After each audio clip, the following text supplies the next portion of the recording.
Happy Diwali. I think, I hope Diwali बढ़िया ही money होगी यार, है ना। चलो फिर स्टार्ट करते हैं। मैंने भी दिवाली बहुत अच्छे से मनाई यार।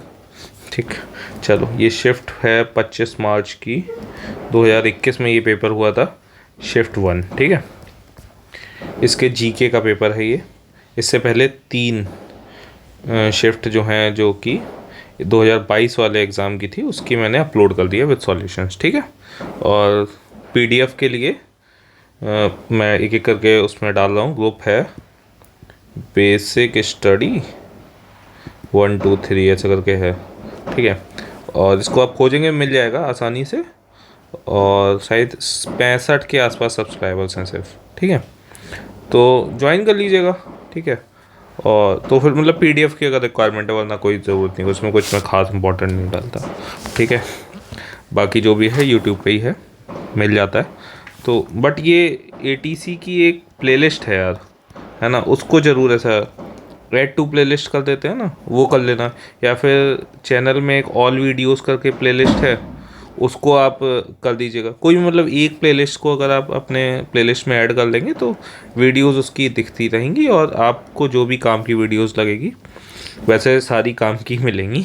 अगर आप बहुत सारे फॉर्म्स भरते हैं तो वो भी मिल जाएंगे उसमें। ठीक है, बेसिकली आपके जो भी सही लगे यार, चैनल पर जाके देख लो, जो भी काम को आप करोगे वो कर लो। ठीक है, बाकी सब्सक्राइब वगैरह कर लो, वो मेरे काम की चीज़ है। ठीक है, चलिए फिर शुरू करते हैं, है ना। एटीसी की पीवाईपी की सीरीज़ में ये 4th लेक्चर है। 3 जीके के आ चुके हैं, एक एक रीजनिंग और क्वांट का आया है। बट मतलब अगर एक बारी जीके का ख़त्म कर लूँ मैं, उसके बाद फिर क्वांट और रीजनिंग भी ख़त्म तो कर ही दूंगा मैं। ठीक है ना, बोला था तो मैं कंप्लीट तो कराऊंगा। ठीक, चलिए। क्वेश्चन है, hagiography is the life story of. अब लाइफ स्टोरी के बारे में है तो, और लास्ट में लिखा है ग्राफी, तो ग्राफी का क्या मतलब होगा? कुछ तो लिखित ही होगी, है ना। किसका होगा? Common man. भाई कॉमन मैन के लिए तो ना लिखी जाएगी, और लिखी जाएगी तो पढ़ेगा भी कौन? तो फिर कोई लिखेगा ही क्यों? किंग और क्यून के, हाँ, इनके बारे में लिखता है भाई। प्लेस के बारे में ग्राफी नहीं होता है यार, ग्राफी है। और रिलीजियस लीडर और सेंट, मतलब 2 बचे थे तो रिलीजियस लीडर और सेंट के बारे में है। राजा तो अपनी कसीदे लिखवाते थे। ठीक है, तो hagiography is a type of biography, ये बायोग्राफी है। ठीक है, ऑटोबायोग्राफी नहीं है, बायोग्राफी है। ठीक है, मे बी वो भी हो सकती है, ऑटोबायोग्राफी भी। तो ये किसके बारे में है? सेंट्स, रिलीजियस लीडर्स के बारे में। ठीक है, चलिए। ये कहाँ से क्वेश्चन उठ के आया कोई आइडिया नहीं। Short form of CPI. CPI के बारे में आपको कुछ भी ना पता हो ना, तो भी आप कंज्यूमर प्राइस इंडेक्स ही मारोगे, क्योंकि कंज्यूमर प्राइस इंटरेस्ट आपने सुना ही नहीं होगा। कस्टमर प्राइस इंडेक्स कुछ नहीं होता, कस्टमरी प्राइस इंडेक्स तो बिल्कुल ही नहीं होता।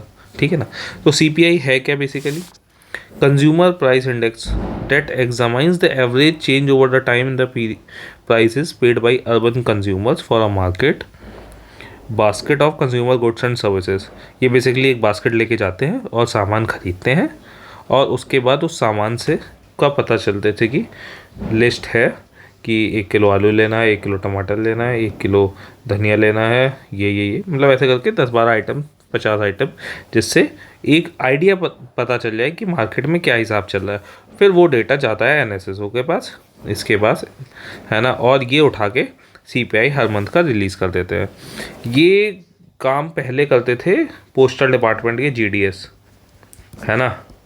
अभी शायद चेंज कर दिया है, अभी ये काम जीडीएस नहीं करते हैं, अभी कोई और डिपार्टमेंट करता है ना। उनको कुछ कुछ पैसे दिए जाते थे, वो एक चेकलिस्ट दी जाती थी, उससे निकाल के पैसे बताते थे। ठीक है ना, वैसा हिसाब था। तो ये हो गया कंज्यूमर प्राइस इंडेक्स। काफ़ी मतलब इफ़ेक्टिव चीज़ है ना, बिल्कुल ग्राउंड लेवल से चीज़ें निकल के आ रही हैं, है ना। चलो, और ये एवरी मंथ आज भी आती है। ठीक है ना, अब लेकिन जीडीएस नहीं करते हैं, शायद कोई और डिपार्टमेंट करता हो यार। मालाकार, ये मालाकार कौन है भाई? ये पता, थर्ड या 4th क्लास की एनसीईआरटी से। अब माला से समझ में आ रहा है भाई, माला कौन होगा? चित्रकार कौन होता है? जो चित्र बनाता है। मालाकार जो माला बनाएगा। माला कौन बनाएगा? म्यूजिशियन नहीं बनाएगा माला, ऑथर भी माला नहीं बनाएगा, डांसर तो बिल्कुल नहीं बनाएगा, गार्लैंड मेकर। ठीक है, चलिए ये है क्या, मालाकार एक बेंगालू हिंदू सरनेम भी है। ठीक है, जो वेस्ट बंगाल बांग्लादेश में मिलते हैं, कुछ कुछ पार्ट्स में असम झारखंड और त्रिपुरा के भी हैं। ठीक है, ये गार्लेंडर है, ऑब्वियसली समझ में आ रहा है। माला कौन, चित्रकार कौन है जो चित्र बनाए, मालाकार कौन है जो माला बनाए। ये ध्यान रखना कि ये 14 caste belonging to the Nabasak group. ठीक है, वैसे यही आसान सा क्वेश्चन में आ गया था। ठीक है, अगर ये पूछ दे तो थोड़ा डिफिकल्ट सा हो जाएगा बहुत। ठीक है, चलिए, which of the following rulers ruled Vijayanagar empire. भाई विजयनगर एम्पायर मतलब साउथ का एम्पायर, इतना तो समझ में आ रहा है। अब साउथ में चंद्रगुप्त तो नहीं गए थे, ये ना 2 लिखा है, ना मौर्य लिखा है, ना 1 लिखा है। ठीक है, तो चंद्रगुप्त जी तो भाई सारे नॉर्थ में थे। विक्रमादित्य ये भी नॉर्थ में ही रहे हैं। तेनालीरामा सुना सुना सा लग रहा है, तेनालीरामा और कृष्णदेव राय। कृष्णदेव राय साउथ में थे, सबको पता है ना। और तेनालीरामा की तो स्टोरी सुनी है हमने, लेकिन तेनालीरामा राजा होते तो यार कहानी थोड़ी बनाते। ठीक है, मतलब ये कुछ तो वही है कि अकबर के बीरबल थे, वैसे ही कृष्णदेव राय के तेनालीरामा थे। ठीक है, ऐसे बोल सकते हो। ठीक है, और लेकिन मतलब आंसर कौन होगा, रूलर कौन थे, कृष्णदेव राय, ये बहुत तगड़े रूलर थे। ठीक है, इनको आंध्र भोज भी कहते, आंध्र भोज क्या बोलते थे, आंध्र भोज। ठीक, और विजयनगर एम्पायर 1509 से 1529 तक इन्होंने राज किया। ये किस डायनेस्टी से कैसे थे, ये थे तुलवा डायनेस्टी। हम सुना होगा ना, संगम चला, फिर तुलवा अराविडू, है ना, अराविडू, संगमा, ये सब साउथ की डायनेस्टी जो है ना वही है, अराविडू विडू। ठीक है, तो ये थे तुलवा डायनेस्टी के। ठीक है, और ये पता राइटर भी थे, मतलब लिखते भी थे। इन्होंने लिखा है अमुक्त माल्यदा, काफ़ी फेमस बुक है ये, लिखी हुई है अमुक्त माल्यदा। ठीक है, और जमवती कल्याणम भी लिखी है, उषा परिणायम भी लिखी है। अमुक्त माल्यदा पूछी गई है कई बार बुक, तो उसको ध्यान रखना। और बैटल ऑफ रायचूर, बहमनी सल्तनत, ये काफ़ी फेमस वॉर रहा है बैटल ऑफ रायचूर, इसको ध्यान रखने वाली चीज़ है। ठीक है, बैटल ऑफ रायचूर उन्होंने जीती थी। ठीक, चलिए, तो तुलवा डायनेस्टी के हो गए।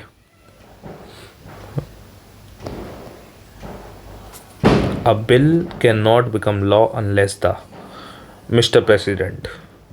मिस्टर प्रेसिडेंट जब तक सर साइन नहीं करेंगे तब तक कोई भी बिल लॉ नहीं बनेगा। तब तक आप बस पार करके लोकसभा राज्यसभा वगैरह से पास करा के आप अपने पास रखो, लेकिन वो देश में लागू नहीं होगा। ठीक है, तो ये भी आसान सा क्वेश्चन है, मिस्टर प्रेसिडेंट।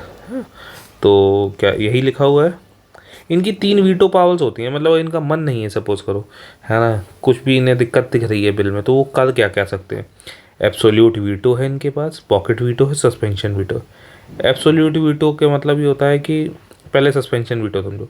सस्पेंशन वीटो क्या होता है कि भाई मतलब ऐसा रख लिया अपने पास बिल और वापस भेजा कि थोड़ा देखो यार, है ना, मतलब पार्लियामेंट में वापस भेज दिया कि सस्पेंड सा कर दिया कि एक बार इसको दोबारा से चेक करो। ठीक है, कंसिडरेशन के लिए वापस भेज दिया। पॉकेट वीटो का मतलब क्या होता है कि ये लिया हमने बिल और कुछ नहीं बोला हमने कि हाँ हाँ आओ आओ बैठो चाय पियो, अच्छा बिल लाओ लाओ दो हमें, और लिया और जेब में डाल के रख लिया, चलो चलो ठीक है बढ़िया, है ना, जैसे बोल देते हैं कि हाँ भैया देखेंगे, उस हिसाब से डाल के जेब में बैठ गए। ठीक है, ये एब्सोल्यूट वीटो होता है, ना वापस भेज रहे, है ना, ना कुछ, ये विदहोल्ड करके रखते हैं असेंट देने में। ठीक है ना, विदहेल्ड करके अपने पास रखा हुआ है कि अभी अभी देंगे इसको, समझो को। तो एब्सोल्यूट वीटो, पॉकेट वीटो और सस्पेंशन वीटो, ये 3 पावर्स होती हैं। एग्जैक्ट मतलब अगर पूछे, मतलब ये पूछा जा सकता है कि कैन नॉट, अगर कैन नॉट वाले फॉर्म में बनाए कि कौन सी वीटो पावर नहीं है। एब्सोल्यूट, पॉकेट, सस्पेंसिव, ये 3 आंसर होंगे, मतलब 3 होंगे, और साथ में चौथा कौन सा होगा, जो होगा वो नहीं होगा आंसर, मतलब। ठीक है, चलो, तो ये 3 पावर्स होती हैं और प्रेसिडेंट के बिना कुछ नहीं किया जा सकता है। चलिए, अब कहाँ पे आए हम, द नेम हिंदू कहाँ से आया। अभी तक हम लोग भारत, इंडिया, हिंदुस्तान की डिबेट्स सुन रहे थे कि ये नाम कहाँ से आया, कौन सा नाम होना चाहिए इसका, ये सब। तो अभी हिंदू का देखो क्वेश्चन भी है, आज सीख लो। तो हिंदू जो है ना वो सिंधु देवल से रिलेटेड है, तो ये सिंधु देवल से ही हमारा नाम हिंदू आया, ठीक है।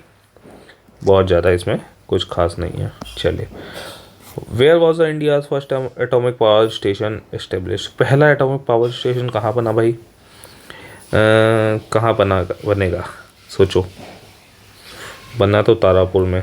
आपने देखा होगा कि एटॉमिक पावर, आपने वो देखी थी मूवी, होमी जे भाभा जी की आई थी जो, है ना, जो सीरीज थी या मूवी थी, कुछ तो था होमी जे भाभा जी पे, ठीक है। तो जो भी जैसे बार्क हो गया, है ना, और टाटा का जो जो प्लांट है, क्या टाटा का कुछ एटॉमिक से रिसर्च से रिलेटेड जो था, वो भी कहाँ पे, ये सब महाराष्ट्र में था। तो आप सोच के देखो, मतलब अगर आपने सीरीज़ भी देखी है और उससे रिलेट भी करो ना कि भाई कहाँ पे होगा यार पहला, तो ऑब्वियसली महाराष्ट्र में ही बना दिया होगा, है ना। वहाँ पे हमने उसकी सिंथेसिस स्टार्ट की थी, तो हमने महाराष्ट्र में बना दिया होगा एटॉमिक पावर स्टेशन। किसकी मदद से बनाया था ये भी पूछते हैं, किसकी मदद से बनाया था? यूनाइटेड स्टेट्स की मदद से बनाया था, ठीक है। तो पहला कहाँ बना? तारापुर महाराष्ट्र में। बहुत आसान सा क्वेश्चन है। धर्मपुर हिमाचल प्रदेश, यहाँ आज तक नहीं बन पाया यार, है ना। उत्तर प्रदेश में तो चलो 2 बन गए। और वैसे अगर देखा जाए ना, तो अगर आपने सारे नाम एक बार सुने हुए भी हैं ना, तो भी आप सही मार्क करोगे, क्योंकि ये तो है ही नहीं यार फेमस वाले, मतलब बड़े जो मेन है हमारे, वैसे है ही नहीं। रावत भाटा है राजस्थान का, नरोरा उत्तर प्रदेश का हो गया, काकरापार गुजरात का हो गया, ठीक है, जो अभी हैं। तारापुर महाराष्ट्र का पहला वाला हो ही गया, और कलपक्कम, कुंडलकुलम और कायगा कर्नाटका हो गया, ठीक है। तो तमिलनाडु में कितने हो गए? कलपक्कम और कुंडलकुलम, ये मेन है, ठीक है। चलो, healthy pH range of for a human body, भाई बताओ ह्यूमन बॉडी का पीएच रेंज क्या रहता है? तो आंसर है न्यूट्रल के आसपास ही लगाओ भाई आंसर, है ना। न्यूट्रल के आसपास और थोड़ा सा बेसिक के टाइम पास में, क्योंकि ज़्यादातर चीज़ें हमारी बेसिक हैं, है ना, बेसिक की तरफ ज़्यादा होते हैं। 7+ हैं तो यही मार दो। इतना बेसिक तो नहीं होगा, इतना बेसिक होगा तो हम खाना नहीं पचा पाएंगे, इतना भी नहीं हो सकता है। ये एसिडिक वाली साइड पे जा रहा है, एसिडिक वाली साइड पे तो दूध फट जाता है, तो हम तो ख़त्म ही हो जाएंगे, ठीक है। चलो, तो हमारा आंसर ये है, न्यूट्रल के आसपास हम घूमते रहते हैं, स्लाइटली एल्कलाइन है। अब मैंने इसलिए यहाँ पे ये भी लिखे हुए हैं कि ज़्यादातर चीज़ों में क्या, सीमेन हमारा जो बना रहा है बॉडी को, है ना, वो 7.5 है, बेसिक है, तो हम भी। यूरिन, ये तो वेस्ट है ना, ये तो बाहर फेंकना है, किसी काम का नहीं, तो ये एसिडिक है, मतलब हम एसिड बाहर निकाल देते हैं अपना। सलाइवा न्यूट्रल रहता है, ठीक है। पेनक्रियाटिक जूस 8 से 9 के बीच में है, ठीक है। जो क्या बोलते हैं, HCl वैसे निकलता है पेट में भी, वो बहुत एसिडिक गैस्ट्रिक जूस, ये लिखा था 0.7 से 2, ठीक है। ये सिर्फ एक मेन चीज़ है एसिड जो काम आता है, ठीक है। ये भी आपने सुना होगा, बहुत एसिड बन रहा है, दिक्कत दे देता है, ठीक है।